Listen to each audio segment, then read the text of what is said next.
കൊണ്ട് എല്ലാം കൂടെ ഒരു കോമ്പിനേഷനാണ് അലങ്കൃത പൃഥ്വിരാജ്. അപ്പോൾ അതുകൊണ്ട് എല്ലാ അനുഗ്രഹങ്ങളും അതേ ഉള്ളൂ പറയാൻ. കൂടുതൽ എന്താ പറയാനാ, 8 വയസ്സാവാൻ പോകുന്ന കുഞ്ഞിനോട്. ഇനി ഒരു പിക്ചറും കൂടെ ഉള്ളൂ, എന്താണെന്ന് നോക്കാം. 50-ാം വർഷത്തില് എനിക്ക് തോന്നുന്നു ഏറ്റവും കൂടുതൽ മല്ലിക ആന്റി ആ 50th ഇയറിൽ മിസ് ചെയ്തത് സുഖേട്ടനെയാണോ? തീർച്ചയായിട്ടും. എന്താ സംശയമോളെ, കൊള്ളാം. എനിക്ക് ജീവിതം തന്ന, എനിക്കിതെല്ലാം തന്ന ഒരു ദൈവ അവതാരം പോലെയുള്ളൊരു മനുഷ്യനാണ് അദ്ദേഹം. അദ്ദേഹം ഇല്ലാതെയൊക്കെ ഇതിങ്ങനെ കൊണ്ടുപോകുന്നത് ഒരുപാട് കാര്യങ്ങൾ ഞാൻ സഹിക്കുന്നുണ്ട്, പക്ഷെ അത് പുറത്ത് പറയുന്നില്ലെന്ന് മാത്രം. എനിക്കിങ്ങനെ ഒരു ജീവിതം കിട്ടുമെന്ന് സ്വപ്നത്തിൽ പോലും ഞാൻ വിചാരിച്ചതല്ല. അതും ആ ഒരു കഷ്ടപ്പാടുമില്ലാതെ ജീവിതം മുമ്പോട്ട് കൊണ്ടുപോകാനായിട്ട് എല്ലാം തയ്യാറാക്കി വെച്ചിട്ട് കറക്റ്റായിട്ട് പോയ ഒരാളാണ് അദ്ദേഹം. ഇദ്ദേഹം ഇല്ലെങ്കിൽ ഇവരാരും ഇല്ല, എല്ലാം ബിഗ് സീറോയാ. പിന്നെ എന്നാലും എന്തായാലും ഒരു കാര്യം ഇപ്പൊ സുഖേട്ടൻ ഇത് കാണുന്നുണ്ട്. മല്ലികാന്റിയുടെ മല്ലികാന്റി പറഞ്ഞു ഞാൻ കാണാറുണ്ട്, സംസാരിക്കാറുണ്ട് എന്നൊക്കെ പറഞ്ഞു. വീട്ടിലിരുന്ന് പറയാറുണ്ട് മക്കളോട്, എന്നെക്കാട്ടിൽ നല്ല ആർട്ടിസ്റ്റാണ് നിൻ്റെ അമ്മ എന്ന്. അതുകൊണ്ടാണോ എന്നറിയില്ല, അതോ എപ്പോഴും പറയും എടപ്പാളുകാർ നേരത്തെ പോകും, 55 വയസ്സാണ് മാക്സിമം ആയുസ് എന്നൊക്കെ പറയും. ഏതായാലും എൻ്റെ സുഖേട്ടായി ഇത്രത്തോളം എത്തി ഉണ്ടായിരുന്നെങ്കിൽ എനിക്ക് എന്തൊരു ബലമായിരുന്നു തന്നെ. അതൊന്ന് ആലോചിച്ച് നോക്കിയാൽ മതി അവിടെ ഇരുന്ന് കേട്ടാ. ഞാൻ ഒന്നും പറയുന്നില്ല. Thank you. ഒരു വലിയ കൈയടി കൊടുക്കുകയാണ്. മനസ്സറിഞ്ഞ് തന്നെ മല്ലിക ആന്റി നമ്മളോട് മനസ്സറിഞ്ഞ് ഇത് ചെയ്തിരിക്കുന്നു. ഇത്രയും സുഖുവേട്ടൻ്റെ കാര്യം പറഞ്ഞു, ഒരു പൊട്ടിക്കൊന്ന് ഞങ്ങളുടെ കണ്ണ് നിറഞ്ഞു പോയൊരു മൊമെന്റും കൂടെ ഞാൻ പറയാം. 50-ാം വർഷം ആഘോഷിക്കുന്ന സമയത്ത് പൃഥ്വി അങ്ങനെ ഒരിക്കലും എടറി ഒരു പബ്ലിക് സ്പേസിൽ ഞങ്ങൾ ആരും കണ്ടിട്ടില്ല. പറഞ്ഞത് സത്യമാണ് കേട്ടോ. കാരണം പൃഥ്വി അങ്ങ് സൗണ്ടൊക്കെ ഇടറിയിട്ട് പറഞ്ഞു, എന്താണ് അമ്മ എന്ന് ഉള്ളത് ഒന്നുമല്ല, ഞാനും ഇന്ന് ചേട്ടന് നിൽക്കുന്നു, അതാണ് അമ്മ എന്ത് ചെയ്തു എന്നുള്ളതിന് ഉത്തരമെന്ന് പറഞ്ഞു. എനിക്ക് തോന്നുന്നു അത് മല്ലികാന്റി ആ ഒരു സമയത്ത് ഇമോഷണൽ ആകുന്നത് ഞങ്ങൾ കണ്ടു. പൃഥ്വിനെ അങ്ങനെ ഞങ്ങൾ കണ്ടിട്ടില്ല. ഞങ്ങൾക്കും എവിടെ ഒരു സങ്കടം തട്ടി. അല്ല, സത്യമാണ്. എന്താ വെച്ചാൽ ഇവർ കൊച്ചു 10ലും 12ലും ഒക്കെ ആയി അങ്ങോട്ട് വന്ന് വളർന്നു വരുന്നല്ലേ ഉള്ളൂ. മരിച്ചൊരു 4-5 മാസമെങ്കിലും എൻ്റെ കൂടെ വന്ന് കിടക്കുകയിടവും പോലും. അപ്പോൾ ഞാൻ ചോദിക്കുന്നത് എന്ത് പതിവില്ലാതെ അവർക്ക് റൂമൊക്കെ ഉണ്ട്. ട്രിവാൻഡ്രത്തൊരു വീട്ടിൽ പോയി അപ്പോൾ എപ്പോൾ നോക്കിയാലും സ്കൂളിൽ നിന്ന് വന്ന് വല്ലതൊന്ന് കഴിച്ച് ചോടി വന്ന് രണ്ടും കൂടെ ഇടുമ്പോൾ ഞാൻ എന്തോ മോനെ ഹോംവർക്കൊക്കെ ഇല്ലേ? ഉണ്ട്. അമ്മ എന്തിനാ ഇപ്പം കിടക്കുന്നത്? ഇപ്പോൾ ഇറ്റ്സ് ഓൺലി 4 o'clock. അമ്മ എന്തിനാ ഇപ്പം കിടക്കുന്നത്? ഞാൻ അല്ല, അമ്മ ചുമ്മാ ഇരുന്നിട്ട് അമ്മൂമ്മയായിട്ട് വർത്താനം പറഞ്ഞിരിക്കും. അപ്പോൾ അന്ന് എൻ്റെ അമ്മ കൂടെ വന്ന് നിൽക്കും. സുഖേട്ടൻ പോയതിന് ശേഷം എൻ്റെ കൂടെ ആയിരുന്നു. അപ്പോൾ അങ്ങനെ അത് വേണ്ട, അമ്മ എഴുന്നേറ്റിരിക്കുക. അപ്പോൾ എനിക്കിങ്ങനെ പോകെ എനിക്ക് തോന്നി, ഈശ്വര, എൻ്റെ ഈ ഒരു ചെറിയൊരു ഡിപ്രസീവായിട്ട് ഞാൻ ഇരിക്കുന്നതോ അല്ലെങ്കിൽ എൻ്റെ ഒരു ഓഫ് മൂഡ് സമയങ്ങളൊക്കെ അവർ പെട്ടെന്ന് തിരിച്ചറിയുന്നത്. അപ്പോൾ എനിക്കൊരു പേടിയായി. സുഖേട്ടൻ എപ്പോഴും പറയും, ഒരു കാര്യം മാത്രം, മക്കളെ പഠിപ്പിക്കണം, എവിടെ കൊണ്ട് ചെന്ന് നിർത്തിയാലും 4 കാലം നിൽക്കണം, അന്തസ്സായിട്ട്. കുഞ്ഞുങ്ങൾ ആരെങ്കിലും എന്തെങ്കിലും ചോദിച്ചാൽ അത് പറയാൻ പഠിക്കണം, ആവശ്യമില്ലാത്ത ഇതിലൊന്നും കയറി ഇടപെടരുത്, കള്ളം പറയരുത്. പോലെ സത്യം പറയുമ്പോൾ അത് കേൾക്കുമ്പോഴുള്ളൊരു വിമിഷ്ടമേ ഉള്ളൂ, പിറ്റേ ദിവസം അതൊക്കെ തീരും. കള്ളം പറഞ്ഞാൽ മാസങ്ങളോളം പറഞ്ഞവനും കേട്ടവനും കുറ്റക്കാരൻ. ചേച്ചി എന്നാൽ ആ ഒരു സ്റ്റേജ് എങ്ങനെയാണ് താണ്ടിയത്? കാരണം ചേച്ചി ഒരു ചെറിയൊരു ഡിപ്രസീവ് ഫേസിലേക്ക് പോയി എന്ന് പറഞ്ഞു. പിന്നെ പൃഥ്വിയുടെ ഇന്റർവ്യൂവിൽ തന്നെ കേട്ടിട്ടുണ്ട്, ഒട്ടും വയ്യാതെ ഒരു അവസ്ഥയിലൊന്നും ആയിരുന്നില്ല സുഖുവേട്ടൻ. ഒരു 3 വരെ ഞങ്ങൾക്ക് ഒരു ഫാം ഹൗസ് ഒക്കെ ഉണ്ടായിരുന്നു അവിടെ കാന്തല്ലൂർ എന്ന സ്ഥലത്ത്. അവിടെ നിന്ന് തിരിച്ചു വരിക, പുറം വേദന എന്നൊക്കെ പറഞ്ഞു രാവിലെ. അപ്പോൾ അത് കഴിഞ്ഞ് പിന്നെ പുള്ളി ഈ കാറ് പാർക്ക് ചെയ്തിരുന്നത് ഒരു കയറ്റം കയറി ഫോറസ്റ്റ് ഓഫീസിൻ്റെ കോമ്പൗണ്ടിലാണ് ഞങ്ങളുടെ വണ്ടി പാർക്ക് ചെയ്ത്. അവിടെ നിന്ന് ഇറങ്ങി ഒരു വലിയ മലവെള്ളപ്പാച്ചിലുണ്ട്, അത് ക്രോസ് ചെയ്ത് പിന്നെ കയറുമ്പോഴാണ് ഞങ്ങളുടെ വീട്. അപ്പോൾ അവിടെ വീട്ടിൽ നോക്കിയാൽ റോഡൊക്കെ കാണാം. പക്ഷേ ഇതെല്ലാം നടന്നു വന്ന് കയറി, സാറ് പോകണം, സാർ പോട്ടെ പോയിട്ട് പുറം ഒരു വേദന, തണുപ്പിൻ്റെ ആയിരിക്കും എന്നൊക്കെ പറഞ്ഞ് പോയ ഒരാളാണ്. എറണാകുളത്ത് നിന്നപ്പോൾ കുറച്ച് കൂടുതലാണെന്ന് പോയപ്പോഴാണ് ഞാൻ കരുണാകരൻ സാറിൻ്റെ മകൾ പത്മജയുടെ ഹസ്ബൻഡ് ഡോക്ടർ വേണു, ഞങ്ങൾ കുടുംബപരമായിട്ടൊന്ന് വലിയ അടുപ്പമൊക്കെയാണ്, അവിടെ ചെന്നു. അപ്പോൾ വേണു പറഞ്ഞ് നമുക്കൊരു കാര്യം ചെയ്യാം, സുഖം ഇച്ചിരി BP യുടെ മരുന്നൊക്കെ കഴിക്കുന്ന ഒരാളല്ലേ, അപ്പോൾ അത് നോക്കാമെന്നൊക്കെ പറഞ്ഞ് പെട്ടെന്ന് പിന്നെ ഒരു ഡോക്ടറെ കൊണ്ട് നോക്കിയപ്പോൾ ഭയങ്കര ഫ്ലക്ച്വേഷൻ, ECG നോക്കിയപ്പോൾ, അല്ല അത് വേണ്ട ചേച്ചി, നമുക്ക് അന്ന് അഡ്മിറ്റ് ചെയ്യാം പറഞ്ഞ് അഡ്മിറ്റ് ചെയ്ത ആളാണ്. 4-ാം ദിവസം ഉച്ചയ്ക്ക് 2:30 പോകുന്നത്. അത് കഴിഞ്ഞ് 3-ാം ദിവസം ജനാർദ്ദനൻ ചേട്ടൻ വന്ന് രണ്ടുപേരും കൂടെ അട്ടഹാസവും ചിരിയൊക്കെ. അപ്പോഴത്തേക്ക് റൂമിലോട്ട്, ഒരു സൈഡ് റൂമിലോട്ട് 3-ാം ദിവസം ഇതിൽ പോലും ക്ലൂ പോലും തന്നില്ല അല്ലേ ചേച്ചിക്ക്? തന്നില്ല. ഞാൻ സിഗരറ്റ് വലിക്കുന്നത് നിർത്താൻ വേണ്ടി എന്നെ ഇവിടെ പിടിച്ച് കിടത്തിയിരിക്കും അതൊക്കെ ജനാർദ്ദനൻ ചേട്ടനോട് പറഞ്ഞ് എന്തെല്ലാം പറഞ്ഞു. പക്ഷേ അപ്പോൾ ഒരു സംശയം മാത്രം, എൻ്റെ ബ്രദർ എന്ന് അമേരിക്കയിൽ നിന്ന് എപ്പോഴും വിളിക്കുമായിരുന്നു ഡോക്ടേഴ്സിനെ.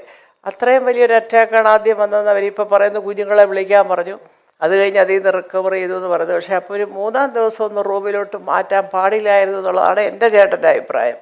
ഏതായാലും നമ്മൾ ഈ മെഡിക്കൽ ആസ്പെക്ട്സ് ഒന്നും നമ്മൾ ചർച്ച ചെയ്തില്ല. നമുക്ക് ഏറ്റവും വിലപ്പെട്ട ഒരു കാര്യം നഷ്ടപ്പെട്ടു എന്നുള്ളൊരു വിഷമം മാത്രം. അന്ന് ഇന്ദ്രൻ 12 കയറിയതേ ഉള്ളൂ, രാജു 10. ഏറ്റവും കൂടുതൽ അത് ഇമ്പാക്ട് ചെയ്തത് കാരണം പൃഥ്വിയൊക്കെ വളരെ ഒരു ജസ്റ്റ് ഒരു ഷെയ്ഡ് ഓഫ് ഇമോഷൻ പോലും ഇല്ലാതെ നിൽക്കുന്ന ഒരു വീഡിയോ ഇപ്പോഴൊക്കെ ബോഡിയുടെ അടുത്ത് നിൽക്കുന്നത് സുഖമായിട്ട് കിടക്കുകയാണ്, പൃഥ്വി അനങ്ങാതെ നിൽക്കുകയാണ്, പൃഥ്വിയുടെ ഒരു ഭാവമാറ്റം. ഇപ്പോഴും ഒരു സ്വഭാവം അങ്ങനെയാ.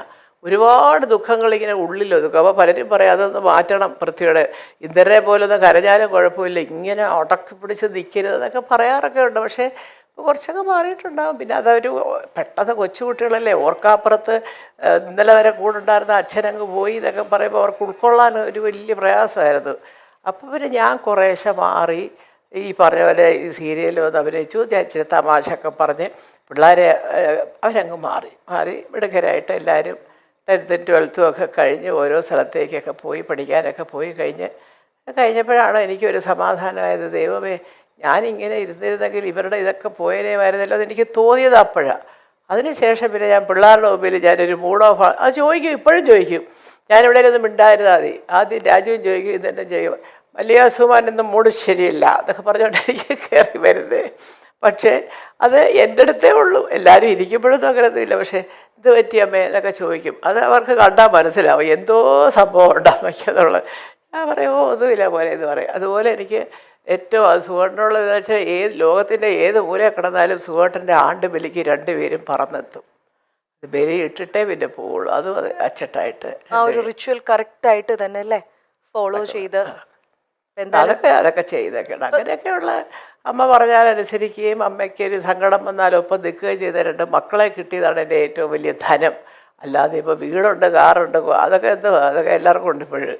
അതൊന്നും ഞാൻ അത്ര വലിയ കാര്യമായിട്ട് ഇനി എനിക്ക് അങ്ങനത്തെ ഒരു അത്യാഗ്രഹങ്ങളും ഇല്ല. എന്താണ് ശരിക്കും മല്ലിക ആൻറ്റി ഇതില് ഇന്ദ്രന്റെ ഫോട്ടോ എടുത്തപ്പോഴത്തേക്കും മല്ലിക ആൻറ്റി പറഞ്ഞൊരു കാര്യമുണ്ട്, എൻ്റെ കാലം കഴിഞ്ഞാലും ഇനി മല്ലിക ആൻറ്റീനെ മുന്നോട്ട് നയിക്കുന്നത് എന്താണ്? ഇനി മല്ലിക ആൻറ്റിക്ക് എന്തെങ്കിലും ഒരു ആഗ്രഹം ഉണ്ടോ ഇനി ചെയ്തു ഇല്ല, എനിക്ക് അങ്ങനത്തെ ഒരു ആഗ്രഹങ്ങളും ഇല്ല. എൻ്റെ ആഗ്രഹം എന്താണെന്ന് വെച്ചാൽ നമ്മുടെ കാലം കഴിഞ്ഞാലും ഈശ്വരൻ ഞാൻ ഈ ഭാര്യമാർക്കും പറഞ്ഞു കൊടുക്കുമ്പോൾ ഒരു കാരണവശാലും അവർ തമ്മിലുള്ള ഈ സ്നേഹം കുറയാനായിട്ട് ഒന്നും നിങ്ങൾ വേറെ കൊണ്ടില്ല. ചിലപ്പോൾ ഒരു പക്ഷേ ചേട്ടൻ കുറച്ച് കൂടുതൽ സ്നേഹം കാണിച്ചു തന്നിരിക്കുക അനിയനോട്, അനിയൻ ചിലപ്പോൾ എന്താ ഏട്ടാ പ്രശ്നം എന്ന് ചോദിച്ചു തരിക, അതിപ്പോൾ അവരുടെ കാര്യമല്ലേ വിട്ടേരെ എന്നൊരു നിലപാട് നിങ്ങൾ എടുക്കരുത്. അമ്മയോട് സ്നേഹമാണ്, അയ്യോ എന്താ അമ്മ അങ്ങനെ പറഞ്ഞാൽ അവർ 2 പേരും അനുസരിക്കും കേട്ടോ. കാരണം ആ സ്നേഹം എന്നും നിലനിന്ന് പോകണം. കാരണം അത് 2 പേർക്കും അങ്ങോട്ടും ഇങ്ങോട്ടും ഒരു ബലമാണ്. അത് എപ്പോഴും അതെ. ഇന്ദ്രൻ എന്തെങ്കിലും പറയാൻ രാജുവിൻ്റെ അടുത്ത് ചോദിക്കും, ചിലപ്പം രാജു അതുപോലെ ഇന്ദ്രനുമായിട്ട് ഡിസ്കസ് ചെയ്യാൻ എന്നോട് പോലും പിന്നെ പറയത്തുള്ളൂ. ഇവര് തമ്മിൽ തല്ലോ അങ്ങനത്തെ പ്രശ്നമൊന്നും ഇല്ല. കൊച്ചിലെ ഉണ്ടായിരുന്നു, നല്ല ഒന്നാം തരം തല്ലുണ്ടായിരുന്നു. അല്ല പൃഥ്വി ഇന്ദ്രനെയാ. കൊച്ചിലെ അവ കുഞ്ഞാല് 3 വയസ്സിന്റെ വ്യത്യാസമുണ്ട് ഇവര് തമ്മിൽ. 2.25 വയസ്സിനെ പറ്റുന്നില്ല. കാരണം പൃഥ്വി വളരെ സൈലന്റ് ആയിട്ടേ നമ്മൾ കണ്ടിട്ടുള്ളൂ. അല്ലല്ല, അങ്ങനെയല്ല. അവന്റെ കളിപ്പാട്ട ഇന്ദ്രൻ എടുക്കാൻ പാടില്ല. അതേസമയം ഇന്ദ്രന്റെ കളിപ്പാട്ട് അവരെടുത്തോണ്ട് ഇന്ദ്രൻ്റെ ഒരു ട്രാക്ടർ ഉണ്ടായിരുന്നു, അത് കുറച്ച് കഴിയുമ്പോൾ അത് പൃഥ്വി ഓടിക്കലായി. അത് ഇന്ദ്രന് കൊടുക്കത്തില്ല. അപ്പോഴും ഇന്ദ്രൻ പറയും, പാവം അമ്മ, അവൻ കുഞ്ഞല്ലേ, അവരെടുത്തോട്ടത്. ഞാനപ്പോൾ പറയുകയും ചെയ്തു, അയ്യോ പാവം ഇവൻ ഇങ്ങനെ പാവമായി പോയതൊക്കെ. ഞാൻ കുറുമ്പ് പൃഥ്വിക്ക് തന്നെ ആയിരുന്നു. കുറുമ്പ് പൃഥ്വിക്ക് തന്നെ. പിന്നെ എപ്പോഴാണ് ആ ഒരു അത് മാറി? പിന്നെ ഒരു സ്കൂളിലൊക്കെ പോയി ഒരു 3rd സ്റ്റാൻഡേർഡൊക്കെ ആയപ്പോൾ ഇന്ദ്രൻ അപ്പോഴത്തേക്ക് ചേട്ടൻ എന്നുള്ള ഒരു സ്നേഹം വന്നു. ഇവർ 2 പേരും കൂടെ ഒന്നിച്ചേ കളിക്കുകയുള്ളൂ. സുഖേട്ടനും അത് ശ്രദ്ധിക്കാറുണ്ട്. വല്ലത് ഡ്രൈവറെയോ ആരെങ്കിലും ഒക്കെ കൂട്ടിയൊക്കെ വിടുകയാണെങ്കിൽ ഇവരെ 2 പേരെയും കൂടെ വിടത്തുള്ളൂ. എന്നാലും മല്ലിക ആന്റിയുടെ തല്ല് ഇവരിൽ ആർക്കായിരിക്കും കൂടുതൽ കിട്ടിയിട്ടുണ്ടാവുക? തല്ല് തല്ലല്ല, ഈ ചെവിക്ക് കൊടുത്തൊക്കെ കിട്ടിയ ഇന്ദ്രനാ. ഹോംവർക്ക് അന്ന് അവിടെ തമിഴ് കമ്പൽസറിയാ.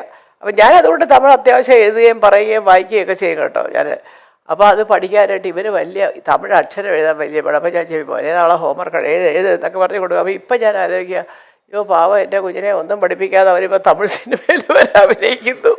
ഇതിലൊന്നും ഒരു കാര്യവും ഇല്ല എന്നുള്ളതാണ് സത്യം. നമ്മളൊക്കെ ഇപ്പം എൻ്റെ കൊച്ചുമക്കളെ ചോദിക്കുമല്ലോ, അമ്മമ്മ കെമിസ്ട്രി മെയിൻ എടുത്തേ, അമ്മമ്മ വലിയ കാര്യത്തിൽ ഭയങ്കര ഇക്വേഷൻ അതും ഇതൊക്കെ കാണാതെ പഠിച്ചെന്ന് പറഞ്ഞു. ഇപ്പം ജീവിതത്തിൽ എപ്പോഴെങ്കിലും അമ്മമ്മ കെമിസ്ട്രിയുടെ ഒരു ഇക്വേഷൻ ഉപയോഗിക്കുന്നുണ്ടോ എന്ന് ഒരു ഉത്തരവില്ല. ഇപ്പോൾ കുട്ടികൾ അവർക്ക് പഠിക്കേണ്ട സാധനങ്ങൾ സ്വയം കണ്ടെത്തും. അവിടെ ആപ്ലിക്കേഷൻ കൊടുക്കും, അഡ്മിഷൻ വാങ്ങിക്കും, പഠിക്കും. എല്ലായ്പ്പോഴും മക്കളും മരുമക്കളും കൊച്ചുമക്കളും കൂടെയില്ല എന്ന പരിഭവമുണ്ട് മല്ലിക സുകുമാരന്. എന്നാലും അവർ സിനിമാ തിരക്കുകളുമായി കഴിയുകയാണെന്ന ധാരണയുമുണ്ട് ഈ അമ്മയ്ക്ക്. ചില അഭിമുഖങ്ങളിൽ മാത്രമാണ് മല്ലിക എന്ന അമ്മ ആ പരിഭവം പങ്കിടാറുള്ളത്. അവരുടെ ഒപ്പം ചേർന്നാൽ ഈ അമ്മയ്ക്ക് ആഘോഷമാണ്. അമ്മയുടെ ജന്മദിനം ആഘോഷമാക്കാൻ മക്കളും കൊച്ചുമക്കളും എല്ലാവരും കൂടി എത്തിയിരുന്നു. കൊച്ചുമക്കളിൽ മടിയിലിരുത്താൻ പ്രായമുള്ള ഒരാൾ ഇനി പൃഥ്വിരാജിന്റെ മകൾ അല്ലി എന്ന് വിളിക്കുന്ന അലംകൃത മാത്രമാണ്. അല്ലിമോൾ അച്ചമ്മയുടെ മടിയിൽ ഇരിക്കുന്ന വീഡിയോയും ചിത്രങ്ങളും നമ്മൾ കണ്ടിട്ടുണ്ട്.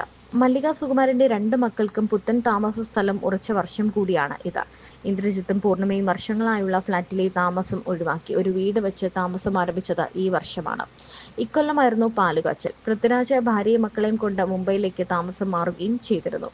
എല്ലാ ഇന്റർവ്യൂസിലും രസകരമായി സംസാരിക്കുന്ന ഒരാൾ കൂടിയാണ് മല്ലിക സുകുമാരൻ. തന്റെ കുടുംബത്തെക്കുറിച്ച്, മക്കളെക്കുറിച്ച്, മരുമക്കളെക്കുറിച്ച് എല്ലാം വാതോരാതെ മല്ലിക പറയാറുമുണ്ട്.